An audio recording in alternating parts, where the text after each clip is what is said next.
어떤 분들은 여러분과 예수를 믿는 이유에 대해서 다르게 설명한 분들이 있습니다. 그분들은 예수님을 왜 믿는가, 주께서 오셔서 하신 사역이 무엇인가, 이런 근본적 질문에 대해서 우리가 알고 있는 것과 좀 다른 대답을 하죠. 소위 신앙에서 진보주의적 신학이다 혹은 자유주의적 신학이다 이렇게 구별되는 분들의 경우 그렇습니다. 그분들은 예수님이 이 땅에 오신 그 까닭이 소외된 자들에게 위로하고 구원하고 해방을 주러 오신 것이라 이렇게 설명합니다. 근데 그 말은 표면적으로는 그 자체 설명으로는 별 문제가 없습니다. 그런데 누가 소외된 자이며 그것을 어떻게 해결하는 것인가? 라는 문제 진단과 처방의 양식이 성경과 사뭇 다른 점들이 있습니다. 그래서 우리가 참 말씀에 입각한 신학으로 받지 않고 그것을 우리가 배격하고 복음적 신앙을 지켜가기로 결심을 하는 것이죠. 예컨대 우리나라에도 있었습니다만 민중신학이라 그러면 민중들의 정치적인 억압과 경제적인 핍절과 또 사회적인 소외, 그 속에서 나타나는 것이 전부 다 개인의 노력으로 극복할 수 없는 구조적인 제약 가운데 있으므로 이 사회 구조적인 악을 새롭게 만들어내는 사회의 변혁이요 또는 혁명적 노력들이 그것이 바로 메시아적 사역이라 이렇게 이해하기도 하는 사람들이 있습니다. 남미에 가면 그것이 이제 소위 말하는 해방신학이라는 것이 되는 것이고, 그래서 부한자와 가난자가의 계급적 갈등을 인식하고 그거를 이데올로기 하나의 이념화 만들어서 정치 운동으로 나가는 것도 신앙 활동이라고 이해하는 사람들이 있는 것이죠. 그런 분들은 모든 소외계층의 갈등 구조를 여러 군데서 발견하게 됩니다. 그러면 경제적인 측면뿐 아니라 정치적인 부분에서 소외된 자가 있고 문화적 소외자도 있지만 또는 남자와 여자 사이의 성적 대립과 갈등 구조에서 소위 여성 신학이라 하여 여성의 남성으로부터 해방을 또 주장하기도 하죠. 뿐만 아니라 인종 간의 갈등 문제도 다뤄갑니다. 그래서 흑백 간의 갈등을 놓고 소위 흑인 신학이라는 것도 만들어냅니다. 이 모든 것들은 다 역사 속에 살아가는 인간의 모습이 죄 가운데 있기 때문에 현상적으로 확인되고 있는 사실입니다. 사실 어떤 신학의 관점을 보더라도 그것은 정확하지요. 사실 자본주의 경제 구조 안에서 우리가 살아갈 때 우리 가운데 우리가 부한 사람이 더욱더 부해지고 가난한 사람이 더욱더 가난해지는 부익부 빈익빈이라는 이런 구조적인 측면에서의 문제점을 모르는 사람은 없습니다. 해결의 방법을 찾고자 하기 위해서 여러 가지 다양한 방법을 쓰나 그러나 그것이 이상적 수준이지 못하는 한계도 우리가 압니다.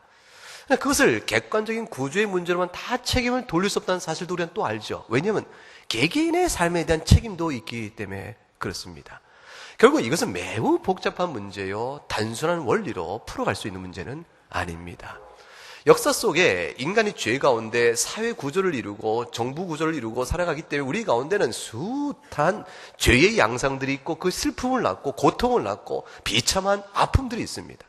이 모든 것들을 현상적으로 보고 분석해서 그 현상의 문제를 해결한다고 해서 해결되는가라는 것이죠. 주님이 바로 그것을 해결하기 위해서 오신 분인가? 주께서 오신 메시아적 사역이 우리 인류에 대한 소망과 평강을 주고자 하는 사역이 무엇인가? 우리는 그리스도를 어떻게 고백하고 우리가 그를 향한 믿음의 본질과 내용은 무엇인가? 라는 이 질문 앞에서 오늘 본문은 우리에게 중요한 교훈을 줍니다.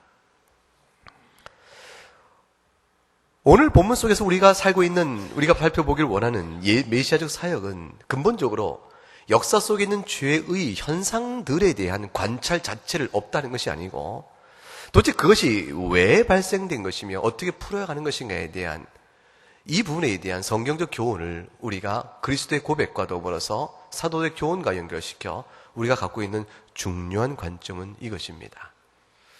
그것은 사회의 구조적인 악의 문제는 단순한 구조의 악의 문제로서 근본이 있는 것이 아니고 그 구조를 낮게 만들고 구조를 운영해가는 하나의 개개인의 내면에 역사하고 있는 죄의 문제란 사실에 있습니다. 그러니까 현상에 드러나고 있는 문제를 단순히 현상의 구조를 좀 바꾼다고 해서 해결되는 것이 아니란 사실을 성경이 말하고 있는 것이죠.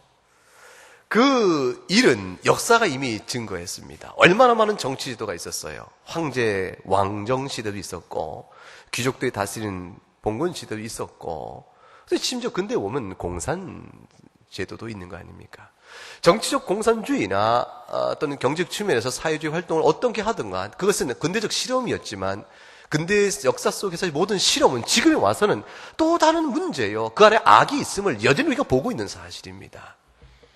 영혼의 피폐함과 죽음과 사망에 그들이 가득 차버린 역사 속에서 인간이 그 무엇인가를 이념을 제시하고 문제를 풀어가려 했지만 그것을 신학화시켜서 답을 넣는다 할지라도 그것도 결코 답이 되지 못함을 우리가 아는 바죠.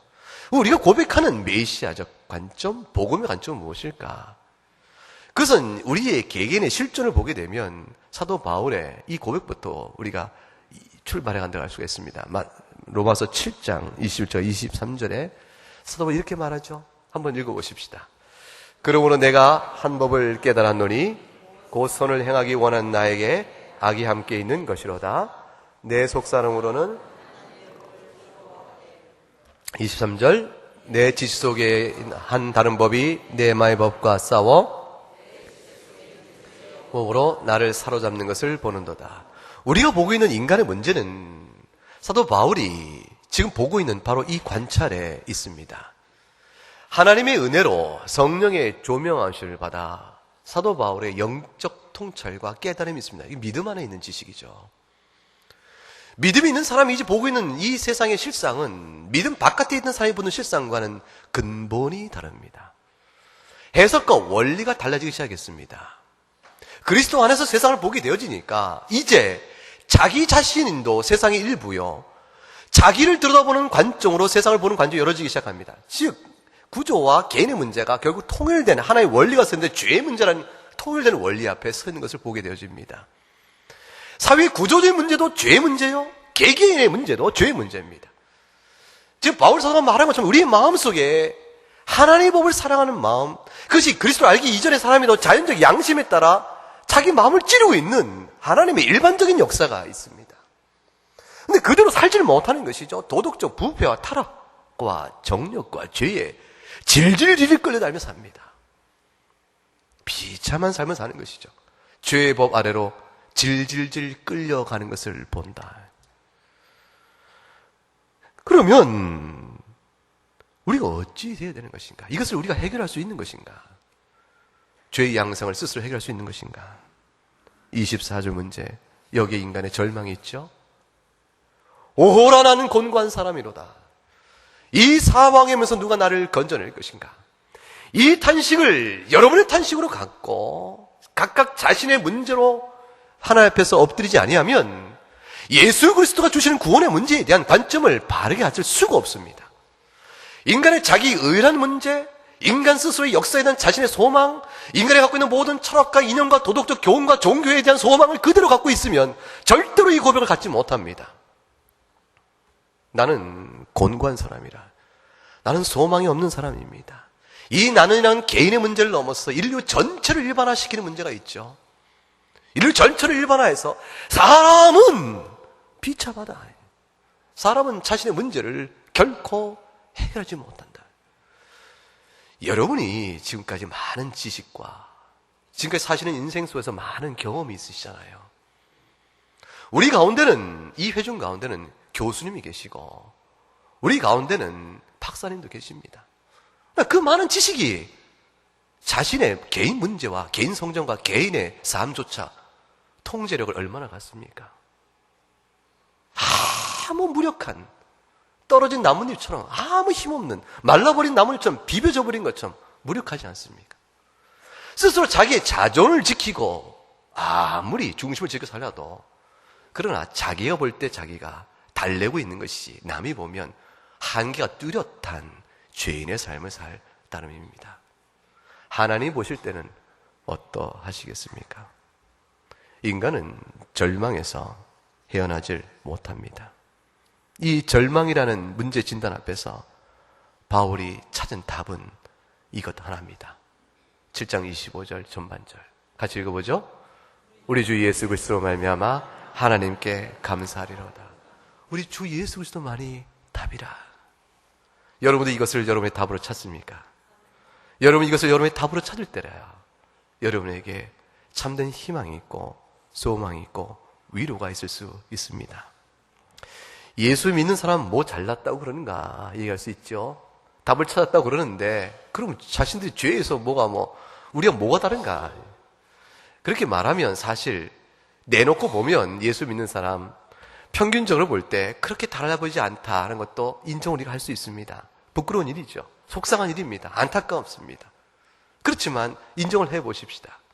우리가 왜 그렇습니까? 하나님 나라 이 육신 가운데 사는 이 세상 속에서 부활의 몸을 입어 우리를 온전케 하실 그날까지 하나님 이 땅 속에서 우리를 여전히 죄의 세력에 일정 부분 신음하는 연약성을 허락하십니다. 왜 그러실까요?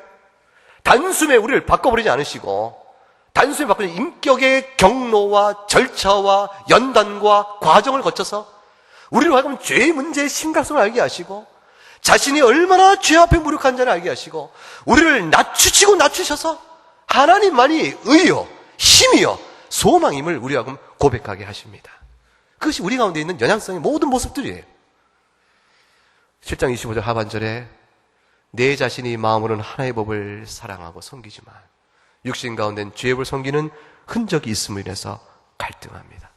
이 영적 긴장과 싸움이 있죠.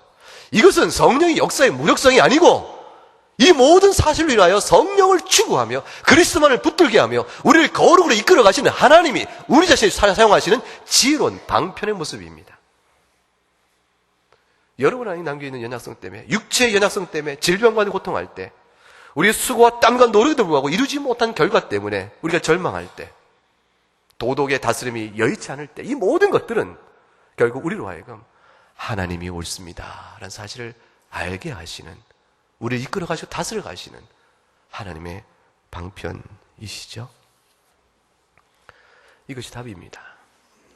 오늘 읽었던 본문은 매우 긴 본문이지만 마태복음은 오늘 성경은 오늘 본문 속에서 우리가 믿는 예수 그리스도가 어떤 분이시고 그분이 우리에게 주시는 소망이 무엇이며 그를 향하여 믿는다 말했을 때 믿음의 내용이 무엇인가를 밝히 보여줍니다.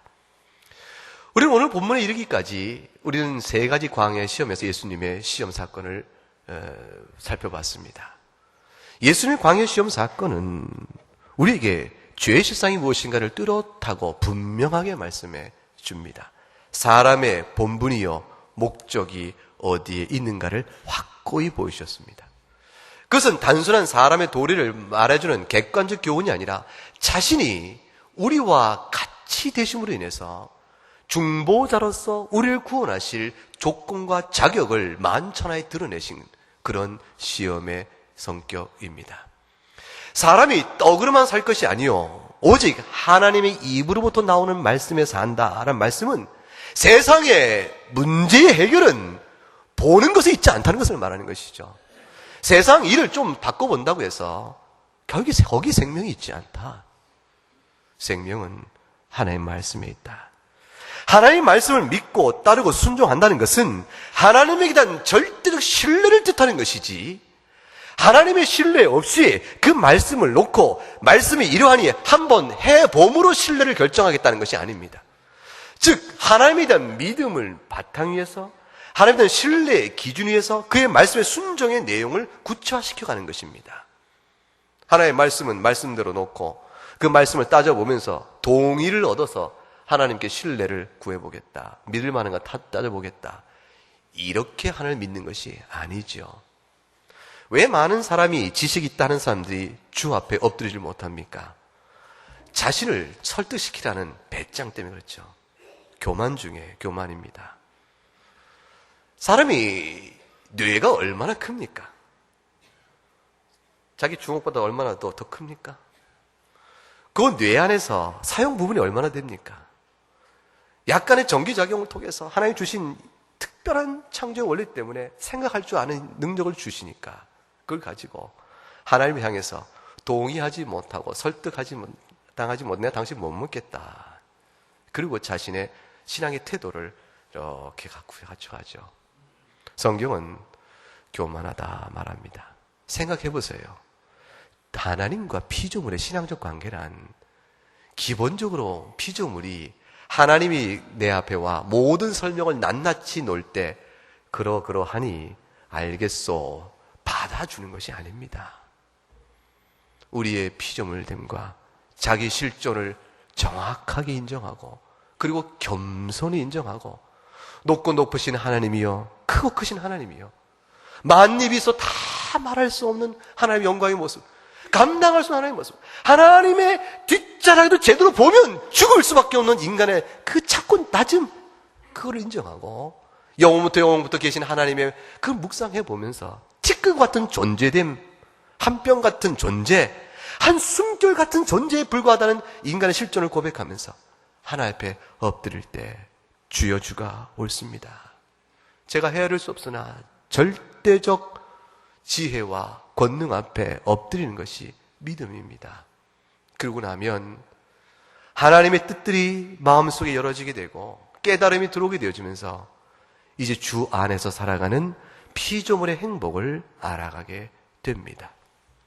그것이 바로 하나님을 시험치 말라는 믿음의 바른 태도입니다.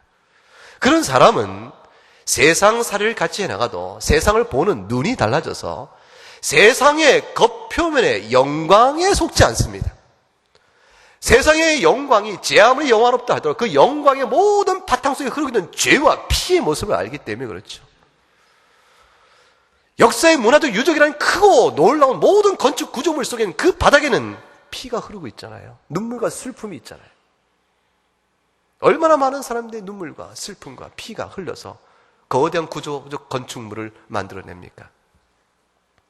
역사 속에 있는 인생의 세상의 영광 배경 그 이면에는 죄와의 비참함이 있습니다.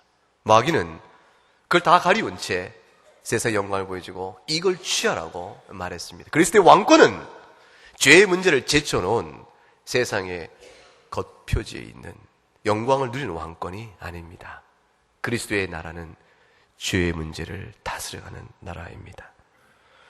주님께서 그 모든 시험을 넉넉히 이기신 후에 우리에게 이제 주께서 오신 사역의 그 가장 중요한 부분이 무엇인가를 드러내십니다. 오늘 성경은 바로 그 부분을 접어주길 원합니다. 보세요. 다윗의 후손으로 오신 예수 그리스도, 1장에서 봤던 그 긴 족보 속에 예수님은 단순한 다윗의 자손일 뿐만 아니라 그 다윗의 자손으로 오셨으나 언약에 따라 이스라엘의 왕으로 오신 분임을 설명한 마태복음은 이제 이스라엘 전 구속 역사에 따라 왕권을 가진 분으로 설명할 뿐만 아니라 2장에 가게 되면 저 이방 땅 동방 박사를 불러내어 하나님의 섭리로 그로 하여금 아기 예수 앞에 엎드리게 하심으로 인해서 이방으로부터 그가 이스라엘 왕이심을 드러내게 하시고 3장에 이르러서 요한의 세례를 받을 때 우리와 죄인과 하나됨에 우리를 대신하시고 우리를 대표하시고 우리와 함께 하신 그 그리스도께서 하늘의 음성을 통하여 과연 하나님의 자녀, 하나님의 아들이요 하나님의 기뻐하심을 드러내므로 인해서 시편 2편에 예언된 말대로 그가 바로 메시아요 왕권 가진 자임을 천명하였습니다. 그 복음, 마태복음에 난 성경은 지금 계속 그리스도 하나님의 나라의 왕권을 가진 자요, 그가 메시아요, 그가 우리와 하나 된 중보자임을 계속 말하고 있는 특별한 무엇인가를 담고 있죠. 주제 전체는 하나님 나라입니다. 그 하나님 나라를 이루실 만한 중보자로서의 모든 요건을 시험 가운데 이기신 주님이 이제 요한이 사로잡혔다는 말을 듣고 그가 거처하던 것을 갈릴리 땅으로 옮기셨다. 이렇게 설명해 나갑니다. 지금 마태복음은 우리로 하여금 읽는 우리로 하여금 하나님 나라의 주제를 쭉 보면서 지금까지 읽어왔던 모든 깨달은 기초에서 예수님의 한 사건, 새로운 전환을 보면서 예수님의 생애의 전환을 보면서 이제부터 시작되는 본격적 무슨 사역인가를 기대하고 보게 합니다. 예수님이 이 땅에 오신 사역이 무엇일까? 그가 이루시는 왕, 메시아서 이루시는 왕권의 내용은 뭐고 그가 이루시는 천국은 무엇일까를 설명하고 깨닫도록 해주는 아주 중요한 하나의 사실을 우리 앞에 제시하고 있는 것입니다. 그 사실이 무엇이냐면 예수님이 갈릴리로 가셨다는 사실입니다. 갈릴리로 간 것이 무엇인데? 이곳에다 종으로 이사간 것인데, 사역의 근거를 옮기신 것인데, 그것이 뭐 중요한가? 중요한 의미는 마태복음, 여러분 성경 14절에 그 실마리가 나옵니다. 마태복음 4장 14절. 뭐라고 되어 있어요? 한번 읽어보세요. 그렇죠.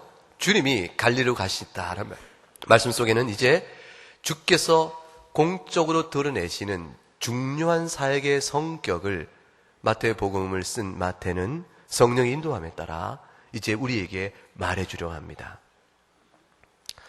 물론 주님이 이때 처음으로 공적 사역을 하신 것은 아니에요. 세례 요한이 잡혔다는 시점은 예수님이 요한에게 세례를 받으시고 세례 요한의 일정 한 1년여 정도의 사역기관을 우리에게 암시해 줍니다. 요한복음 1장부터 4장까지 나와 있는 내용인데 그것은 오늘 본문에서 건너뛰고 있습니다.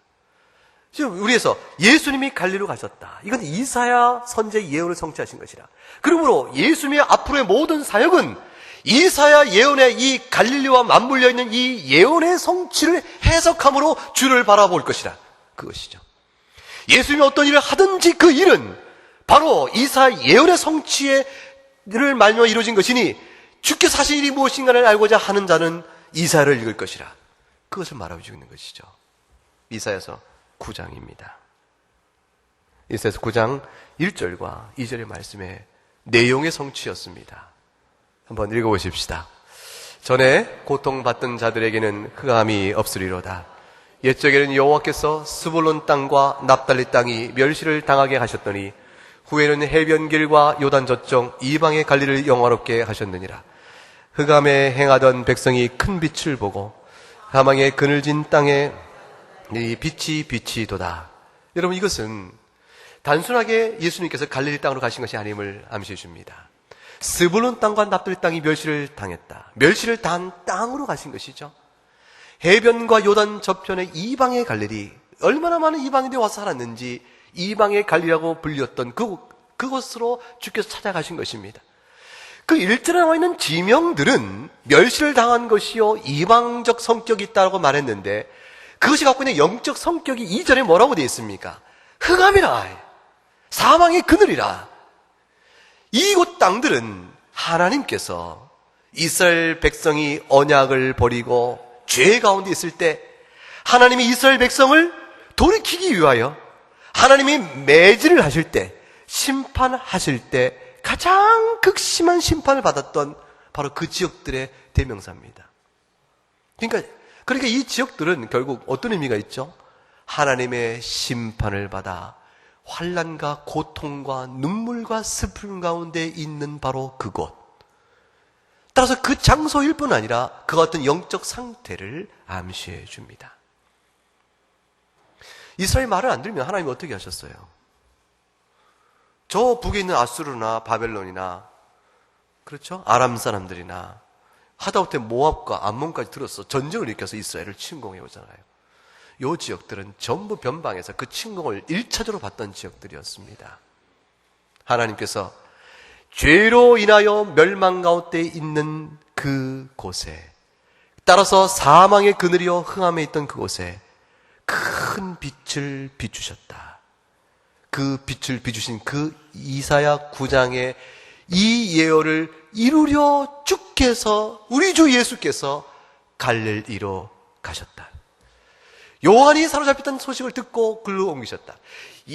세례 요한은 예수님의 메시아적 사역을 예비하는 자였잖아요.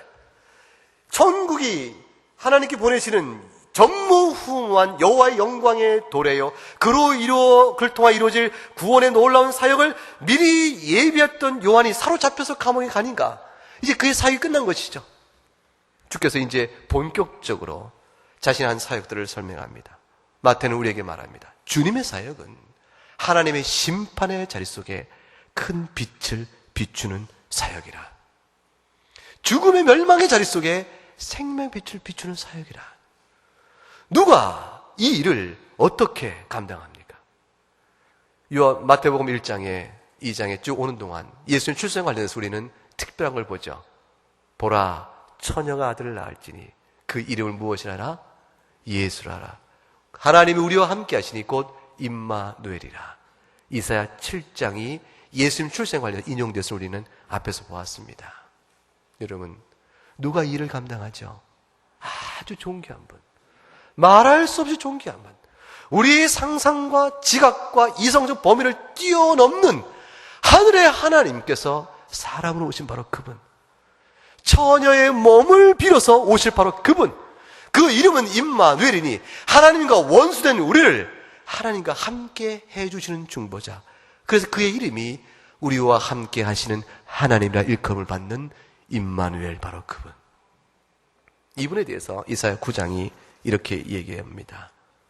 읽어보십시다. 이는 한 아기가 우리에게 낳았고 한 아들 우리에게 주신 바 되었는데 기묘자라 모사라 전능하신 하나님이라 영존하신 아버지라 평강의 왕이라 할 것임이라. 그 정사와 평강의 더함이 무궁하며 다윗의 왕자와 그의 나라에 군림하여 그 나라를 굳게 세우고 지금 이후로 영원히 정의와 공의로 그것을 보존하실 것이라. 만군의 여호와의 열심이 이를 이루시리라. 오직 하나님의 열심, 하나님 우리를 향한 지극하신 사랑, 그 만극하신 인자와 긍휼과 자비로 인해서 하나님이 이 일을 이루실 터인데 다윗의 왕권이 이루어질 것이라.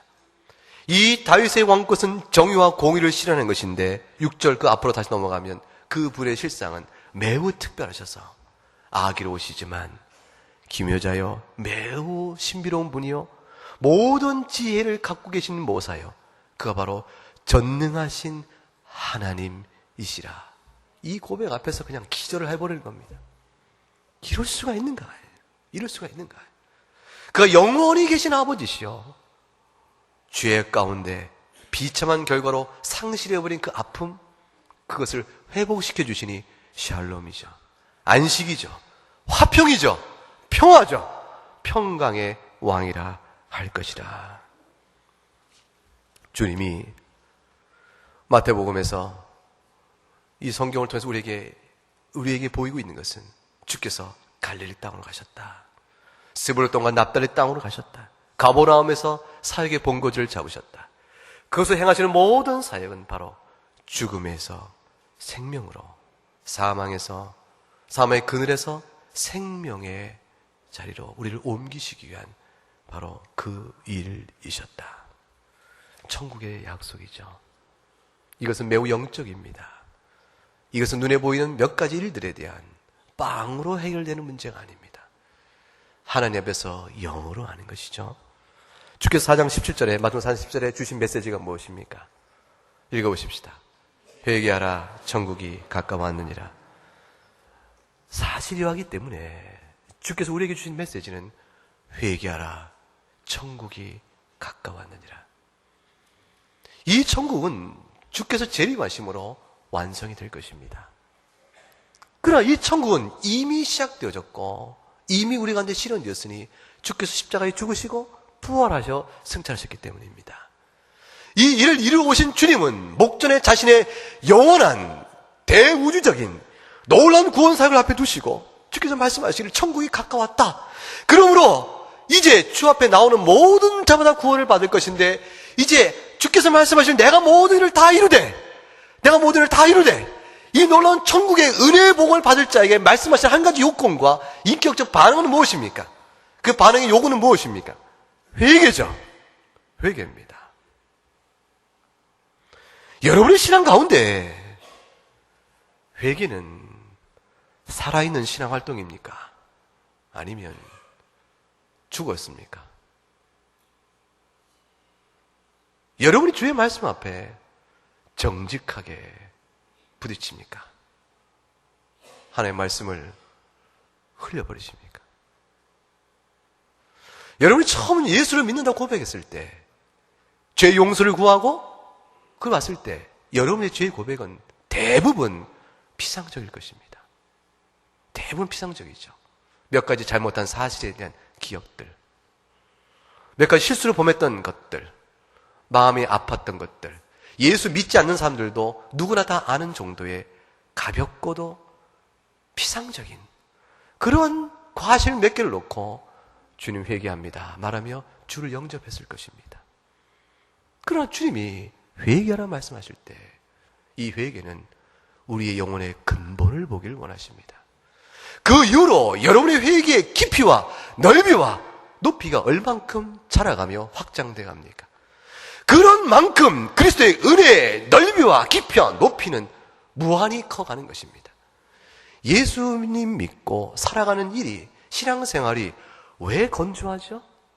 도대체 왜 미지근합니까? 왜 예수 믿는 일이 생명같이 여기지 않습니까? 왜 이걸 존귀하게 여기지 않습니까? 왜 주일이면 나와 예배하는 일에 기쁨과 소망이 여긴 줄 알고 준비하여 나오는 심령이 되지 못합니까? 그 모든 일 속에는 여러분의 죄에 대한, 천국에 대한, 주께서 오셔서 행하신 모든 일에 대한 이해가 말씀이 주는 만큼 바르게 받고 있지 못하기 때문입니다. 여러분 심령 속에 회개가 살아있는 신앙 활동입니까? 세상의 욕심과 죄의 정욕과 죄의 습관에 그대로 고착화되어지면서 아집과 자기의 해석과 가치를 주장하면서 껍데기처럼 오랜 세월을 신앙의 생활로만 쌓아버리면 그 쌓아버린 껍데기는 매우 두터워서 벗겨내기가 점점점 어려워질 따름입니다. 점점점 어려워집니다. 믿음의 경륜이 부드럽고 온유하며 겸손하여 그 성격도 변화시켜버릴 만큼 말과 행실에 그리스도의 교훈 앞에 일치돼가는 그리스도의 장사원 분량까지 자라가는 모습이 우리 가운데 여물어져야 할 터인데 그렇지 못하다면 우리는 신앙의 천국에서 가까이 가는 자인지 멀어져 가는 자를 생각해 볼 필요가 있습니다. 회개가 구원하지 못합니다. 여러분, 회개가 여러분을 구원하기 때문에 회개라는 것이 아닙니다. 회개는 겨우 우리가 죄인인 것을 인식하고 하나님께 돌아가기를 열망하는 것입니다. 그래서 하나님께 돌아가기 열망해서 나쁜 행실을 고치기를 원하고 내 힘을 되지 않은 주의 은혜를 구하고 갈 수 있는 범위 내에서 생활 습관도 바꿔보면서 그 주를 사랑하여 나가는 이 몸부림, 영적 갈망과 애씀을 우리가 회개라고 합니다. 옛사람이 죽고 새 사람으로 살아가는 삶의 전환의 모든 영적 활동과 내면의 열망을 회개라 말합니다. 이 회개가 우리를 구원하지 못하죠. 온전한 회개 일자가 아무도 없기 때문입니다. 그러나 회개가 참되게 있는 자가 하나님의 은혜를 받은 자요, 성령과 함께 있는 자요, 성령으로 중생한 자라. 이것은 하나님이 말하고 있는 증거요. 확증된 사실이기 때문에 우리 안에 그 열매요, 그 역사를 보아야 합니다. 보아야 합니다. 그러면 천국이 우리 안에 있게 되어집니다. 사도 바울이 고린도후서 6장 1절과 2절에 지체하지 말라고 말합니다.